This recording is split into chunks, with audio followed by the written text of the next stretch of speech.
पूरा देश परेशान हो गया है तुम अब्दुल और अब्दुल्ला से। मैं चुप हो जाऊं ये तो पॉसिबल नहीं है, तो इसलिए मुझे ऐसा लगता है कि इंडिगो के ओनर को अपने मुसलमान समर्थकों की बातों को मान लेना चाहिए और मुझे ब्लैकलिस्ट में डाल देना चाहिए। दोस्तों, खुद को सनातनी बताने वाली नाजिया इलाही खान एक बार फिर से सुर्खियों में है। असल में एक वीडियो वायरल हो रहा है जिसमें वो कहती हुई नजर आ रही हैं कि पूरा देश परेशान हो गया है तुम अब्दुल और अब्दुल्ला से। पहले जरा आप इस वीडियो को देखिए। क्या चाह रहा था तू मेरे साथ? ये देखो मेरा पास पैसेंजर हूँ मैं। तो यही खड़ा रहेगा अभी अब्दुल्ला खान। पूरा देश परेशान हो गया है तुम अब्दुल और अब्दुल्ला से। इंडिगो में कोई और जाति धर्म नहीं मिलता है एम्प्लॉय के लिए। बीजेपी अल्पसंख्यक सेल की नेता है नाजिया इलाही खान।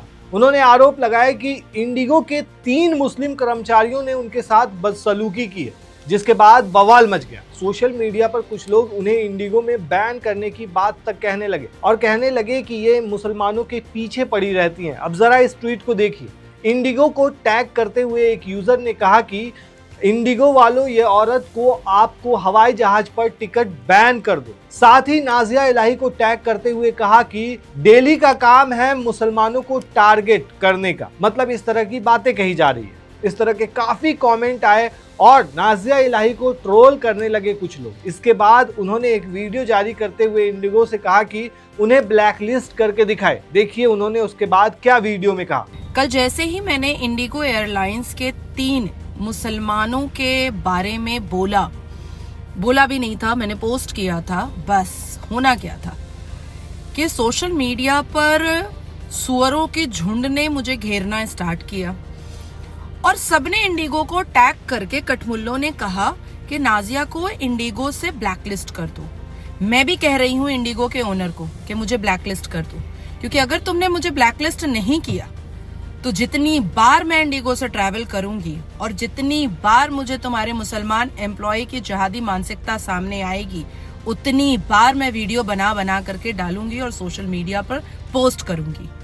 इंडिगो एयरलाइंस के समर्थन में जो पाकिस्तान और भारत के जिहादी मानसिकता निकल करके सामने आए हैं, इससे ये भी समझ में आ रहा है कि इंडिगो चल कैसे रहा है। ये भी समझ में आ रहा है कि कितना गहरा रिलेशन मुसलमानों से इंडिगो एयरलाइंस के ओनर का है। तो मैं चुप हो जाऊं ये तो पॉसिबल नहीं है, तो इसलिए मुझे ऐसा लगता है कि इंडिगो के ओनर को अपने मुसलमान समर्थकों की बातों को मान लेना चाहिए और मुझे ब्लैकलिस्ट में डाल देना चाहिए, क्योंकि मैं तो चुप होने वाली हूं नहीं।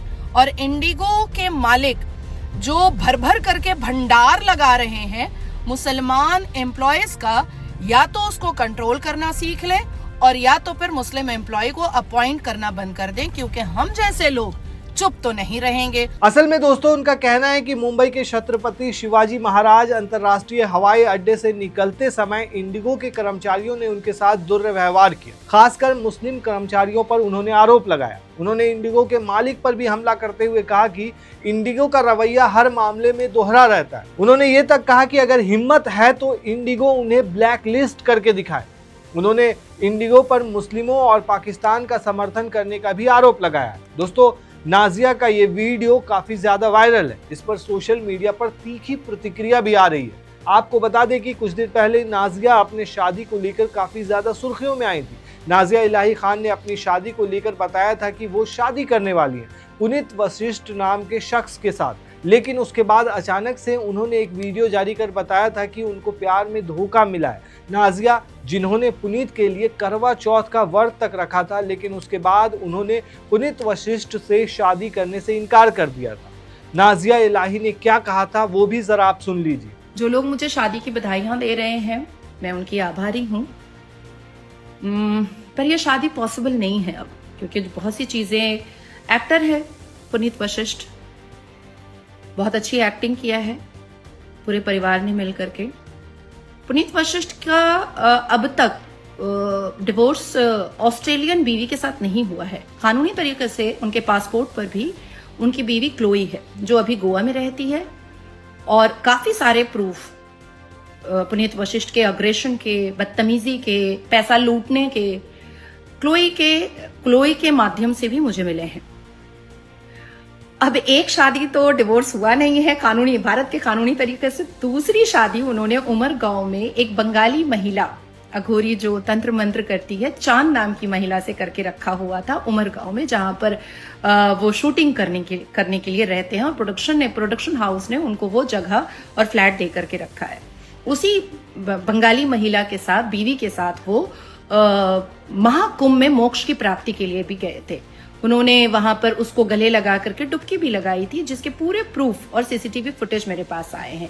यही बंगालन बीवी पुनीत वशिष्ठ की इनके इलाज में खड़ी थी इनके साथ, इनकी माँ की सेवा की थी बहू बन करके।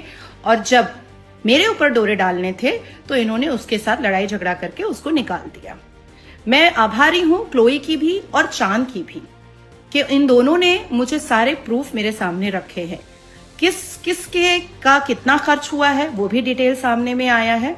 तो ये शादी पुनीत वशिष्ठ के साथ मेरी ना ही भारत के कानून के तरीके से हो सकती है और ना ही सनातन धर्म के अनुसार हो सकती है, क्योंकि भारत के कानून के हिसाब से पुनीत वशिष्ठ क्लोई के हस्बैंड है और सनातन धर्म के हिसाब से उन्होंने चांद के मांग में सिंदूर भरा हुआ है। दोस्तों, नाजिया इलाही के इस वीडियो से भी सोशल मीडिया पर तहलका मचा था। नाजिया भारतीय जनता पार्टी की अल्पसंख्यक विंग की सदस्य हैं और वो खुद को सनातनी बताती है। दोस्तों, आपको बता दें कि नाजिया अपने एक्स हैंडल जो उनका है उस पर हिंदू सनातनी संस्कृति, राम मंदिर और इस्लामिक चीज़ों को लेकर के काफ़ी ज़्यादा अगेंस्ट में वो पोस्ट डालती हैं और कई जगह टीवी डिबेट में भी नज़र आती है। दोस्तों, इससे पहले की अगर बात करें तो कुंभ जाने के दौरान उन पर हमला हुआ था, ऐसा उन्होंने आरोप लगाया था और मुसलमानों ने हमला किया था, ऐसा उन्होंने कहा था। उन्होंने कहा था कि मैं दिल्ली से एक सभा खत्म करने के बाद कुंभ स्नान के लिए प्रयागराज जा रही थी। एटा से ही कुछ मुस्लिम मेरा पीछा कर रहे थे। एटा से पीछा करते करते मुस्लिमों ने इस तरह से कार का एक्सीडेंट किया कि शायद ही प्रिया बच पाए। प्रिया उनके साथ ट्रैवल कर रही थी। हालांकि दोस्तों, इसमें एक ट्विस्ट आया। पुलिस ने बीजेपी नेता नाजिया इलाही खान पर हमले की बात नकार दी और कहा था कि ड्राइवर नींद में था, इसलिए दुर्घटना हुई। फिलहाल नाजिया वर्सेस इंडिगो वाला अब वीडियो खूब वायरल हो रहा है और उनको लेकर के ये चीज़ कही जा रही है कि वो मुस्लिम को खास करके टारगेट करती रहती हैं। इस पूरे मामले पर दोस्तों आप क्या कहते हैं, हमें कमेंट में ज़रूर बताएं। शुक्रिया।